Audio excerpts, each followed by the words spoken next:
A frozen road stretches for hundreds of kilometers, yet only a few glowing windows wait at the end. Those buildings resemble a tiny island of warmth, surrounded by an ocean of snow and darkness. Russia's Arctic region spans roughly 5 million square kilometers, almost the size of a small continent. Yet beyond the Arctic Circle, only around 20 places are officially recognized as cities. The combined population of those cities is only about 1 million, scattered across an enormous territory. By ordinary logic, a land this vast should contain hundreds of major cities. But empty land does not become a city by itself, especially when the ground cannot be fully trusted.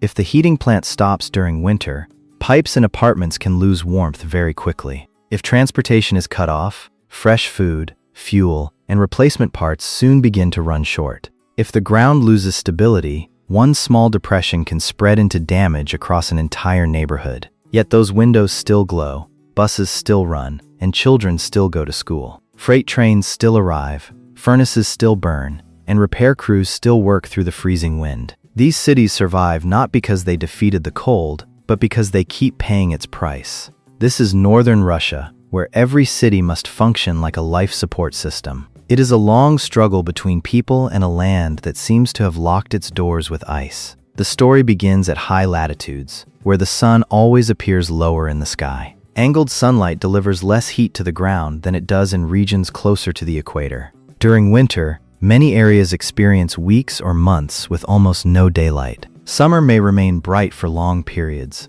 but the truly warm growing season is still short.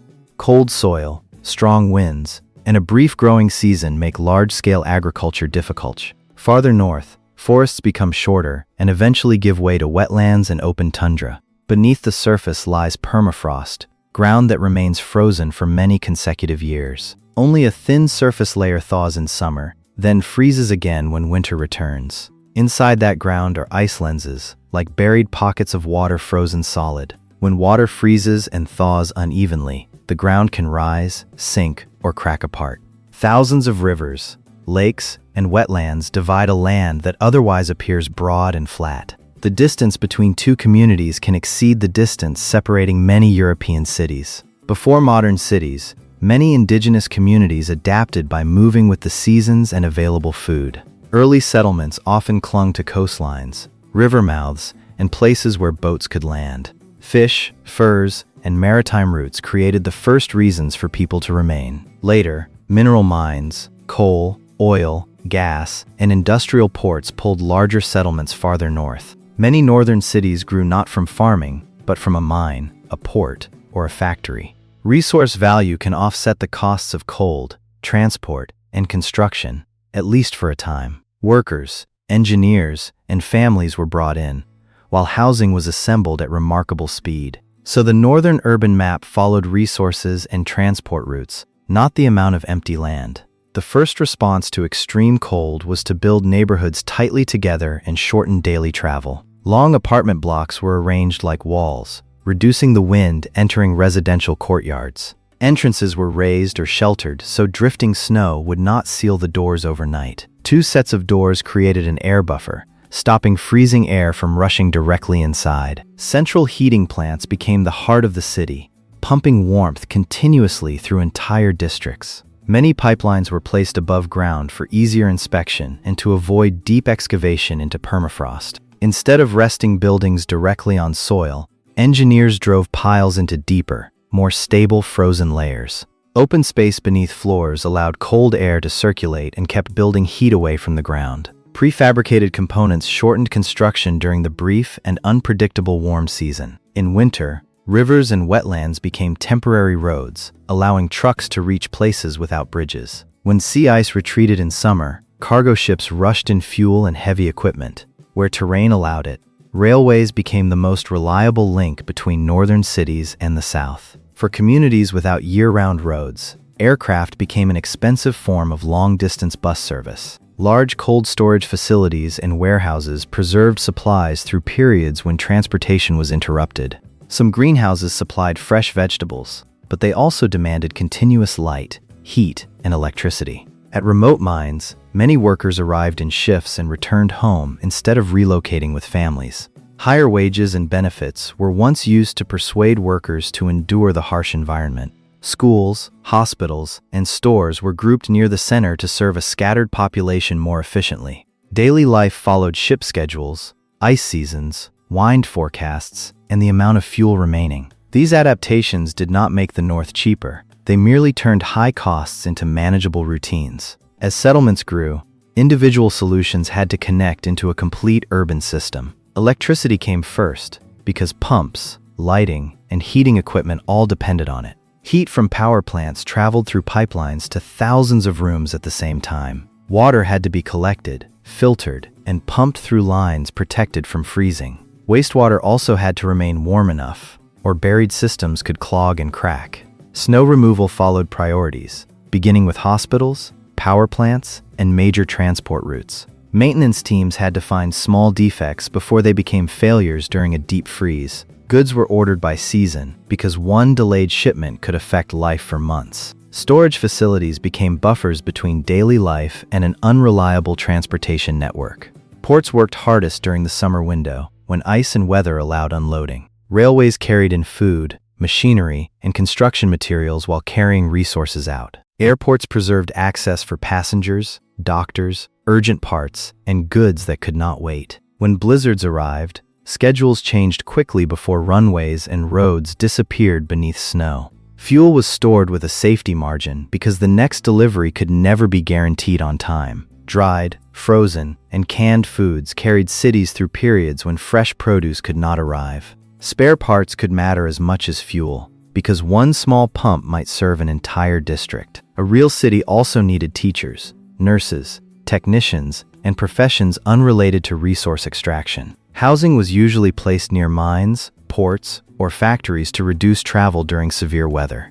Resource companies often became the largest employer, transporter, and source of local funding. Governments and local authorities supported services that a small market could not sustain alone. The result was not a continuous chain of cities, but isolated nodes separated by enormous empty spaces. In the West, maritime influence gave some ports milder conditions than remote inland regions. Elsewhere, a river mouth, railway, or major mine determined the position of an entire city. Most empty land lacked an economic anchor strong enough to hold people, goods, and services. A city formed only when several flows met together: jobs, energy, transport, and people.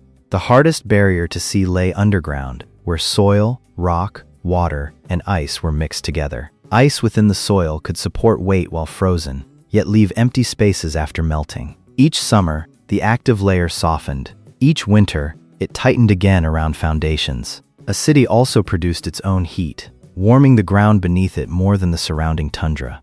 Heat leaking from basements, pipes, and roads could quietly warm the buried ice. When that ice melted, the ground lost volume and strength, causing structures to begin shifting. If one corner settled faster than another, walls cracked, doors jammed, and pipelines were pulled out of alignment. Foundation piles solved this by transferring weight into deeper, colder, and more stable ground. Ventilated space below the building prevented indoor heat from reaching the ice-rich soil directly. In high-risk areas, passive cooling tubes carried ground heat upward into the air. Roads were built on thick gravel layers to insulate, distribute weight, and drain water. Drainage was critical because standing water absorbed heat and accelerated ground thaw. One blocked drainage ditch could cause damage far greater than its appearance suggested. Above-ground pipes allowed technicians to see leaks before hot water soaked deep into permafrost. Flexible joints allowed pipelines to move slightly without breaking as the ground expanded and contracted. A buried pipeline was harder to inspect and could thaw the soil long before anyone noticed. Heating demand was high, not only because temperatures were low, but because winter lasted for months. Every unit of warmth inside an apartment began as fuel transported across a long distance. Central heating was more efficient than thousands of separate furnaces, but made whole districts dependent on one network. That meant a power failure could stop pumps, remove heat, and place water lines at risk of freezing. A large city could not live only on local fish, reindeer meat, or a few small greenhouses. Most vegetables, consumer goods, and construction materials had to arrive from warmer regions. The final price included transport fuel, cold storage, losses, and delays caused by severe weather. Aircraft were fast but expensive, making them suitable for passengers, medicine, and light high-value cargo. Ships carried much more at lower cost, but depended heavily on seasons and ice conditions. Railways were stable once built, but crossing wetlands and permafrost with new tracks was extremely expensive. Winter roads cost less than permanent roads, but disappeared when the ice was no longer strong enough. A warehouse stored more than supplies. It stored time between two transportation opportunities. A small population meant fewer customers, making many businesses too small to remain profitable. A hospital, theater, or vocational school had to spread operating costs across fewer residents. A city had to recruit engineers and doctors, then persuade them to remain through many winters. Keeping a family was harder than keeping one worker, because families needed schools and a long-term future. Winter darkness, isolation, and severe weather also placed pressure on mental well-being. When specialists were scarce, one technician might oversee equipment spread across many locations. The short building season forced precise preparation, because a delay of weeks could cost an entire year. Steel, concrete, rubber, and lubricants all had to survive deep cold without becoming brittle or thick. Batteries weakened, hydraulic fluid thickened, and engines needed warming before they could operate. Wind could pile snow into walls and cover a road only hours after a snowplow passed. A northern city was therefore more than buildings. It was a continuous flow of heat, goods, and work. The frozen lock had many bolts, and the failure of one could make the entire door difficult to open. Even the strongest system contained one major weakness. Many towns depended almost entirely on one industry. When a mine expanded, its revenue paid wages, supported shops, and kept transport routes running. Stable employment attracted people, causing schools to add classes and housing districts to expand.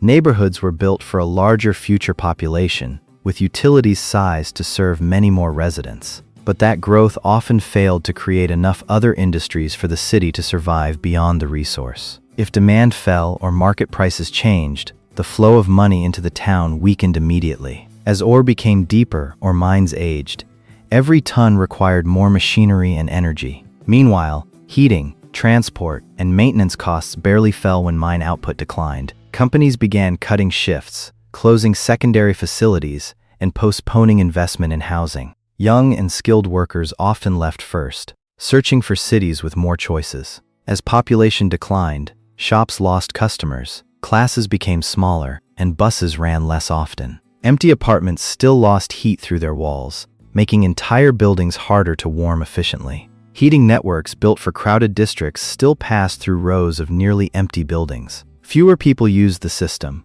but the length of roads, pipes, and power lines barely changed. Costs per resident therefore rose just as city revenue was becoming weaker. Abandoned outer districts could become dangerous as roofs failed and pipes froze. Demolishing a building on permafrost was also expensive because equipment and debris had to be transported. Every departing family made the market smaller, giving another family one more reason to leave. Those who remained were often older and needed more health care while the workforce continued shrinking. With fewer passengers, flights and coach services also became harder to operate frequently. Less transport made goods more expensive, making life even less attractive to newcomers. The city entered a cycle. Fewer people, weaker services, higher costs, then even fewer people. At the same moment, a warming climate began changing the foundations once believed to be permanent. Warming did not arrive as a gentle spring. It appeared as sinking ground and distorted roads. The frozen lock seemed to be opening,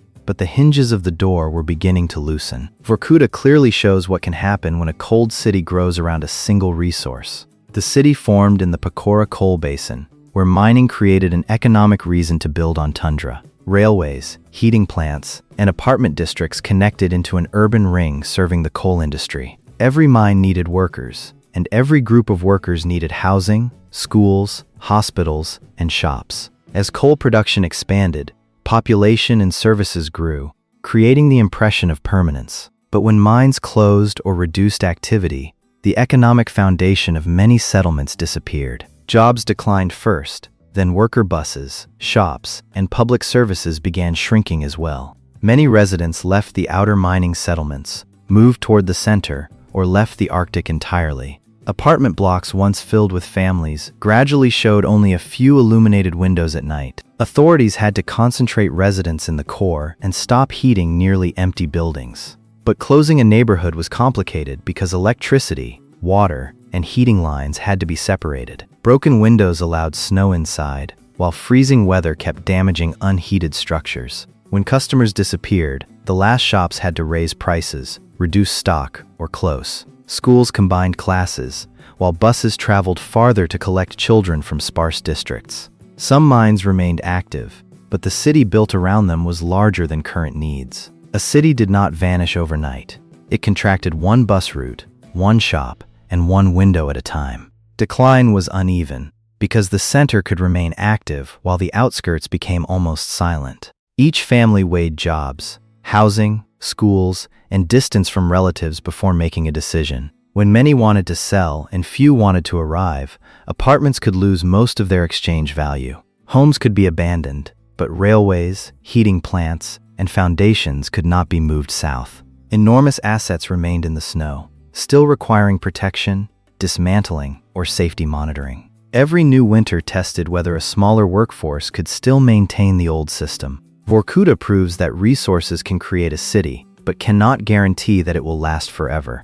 This story does not represent every northern city, but it reveals the shared risk of single industry towns. The city remained alive, but at a different scale, with a bright core and shrinking outer rings. The first practical response was to concentrate residents in the better connected and easier to maintain core. Peripheral pipelines were gradually isolated to reduce heat loss and the amount of equipment requiring inspection. Buildings still in use were upgraded with better insulation and more efficient heating systems. Engineers measured tilt, cracks, and ground temperature to detect deformation before it became dangerous. Sensors beneath structures could provide early warning when soil warmed or load-bearing strength changed. Passive cooling tubes were added where foundations needed to remain below freezing. New foundations were designed for changing ground instead of assuming old cold conditions would last forever. Lighter modular buildings could be installed quickly, repaired easily, and suited smaller settlements. Power and water networks were divided into sections, so one failure would not affect the whole city. Emergency reserves were recalculated for new risks, from longer blizzards to shorter shipping seasons. Detailed forecasting helped ports, airports, and maintenance teams choose safer windows for operation. Satellite images and aerial surveys helped identify sinking roads, eroding banks, and expanding thaw lakes. More resilient cities sought research, logistics, services, and processing instead of relying only on extraction. Digital connections allowed some services to cross distances that roads and aircraft still could not. Remote medical consultation helped local doctors reach specialists without waiting for a flight. Remote work could retain some residents, but still required reliable power, internet, and family services. More efficient and dependable energy reduced the fuel that had to travel over long distances. Investment increasingly focused on ports and cities capable of serving as regional hubs. Planning therefore shifted from expansion at any cost toward maintaining areas that could survive long-term. That also meant not every settlement could be preserved at its original scale. The first misconception is that northern Russia has no cities at all. In reality, several important cities remain. Murmansk, Norilsk, and Vorkuta are prominent examples, but each survives on a different foundation. Norilsk is sustained by major mineral deposits and an industrial system tightly connected to the city. Murmansk developed around its seaport, maritime transport, and milder coastal conditions than many inland regions. Vorkuta grew from coal and railways, so it was strongly affected when coal's role declined. These differences show that cold matters, but it is not the only explanation for the urban map. Permafrost also varies. Ice-poor ground is often more stable than soil-rich in buried ice. Warmer weather does not automatically make building easier, because frozen ground can become weaker. Wide land does not create demand. Cities grow only when people choose to live and trade there. Resource wealth is not enough if profit cannot cover living, transport, and maintenance costs. A city needs more than jobs. It needs families, markets, services, and links to the outside world. The true map of the North is drawn not by area, but by the cost of connecting each place. The modern turning point is rapid Arctic warming, changing the boundaries between ice, water, and land. Less summer sea ice may open shipping opportunities and lengthen certain transport windows, but benefits at sea can arrive with damage beneath homes, roads, and factories. Roads built on frozen ground may sag, crack, or require more repairs as seasonal thaw deepens. Pipelines stretching hundreds of kilometers face greater stress when ground sections sink at different rates. Along the coast, thawing permafrost combined with stronger waves can accelerate erosion. Warmer winters may also shorten the season for roads built across frozen rivers. More rain and standing water can transfer heat into the ground, revealing weaknesses in new places. Future planning must combine adaptive foundations, continuous monitoring, and withdrawal from ground that becomes too risky. In the future, a few well-connected hubs may be more sustainable than many isolated small towns. Local knowledge of snow, wind, water, and ice seasons is becoming vital data for modern design. More efficient greenhouses, reused heat, and local production can reduce some dependence on transport. The best solution is not covering the north with cities, but understanding which places are worth sustaining. The future may belong to smaller, more efficient towns with stronger connections to major regional centers. As night falls, a small town lights up again in a sea of snow with no visible end. Every glowing window depends on burning fuel, arriving goods, and the people who still remain. The land locked by ice never opens for free. Every generation must find a new key. Because a city needs more than land. It needs an uninterrupted flow of people, goods, and energy.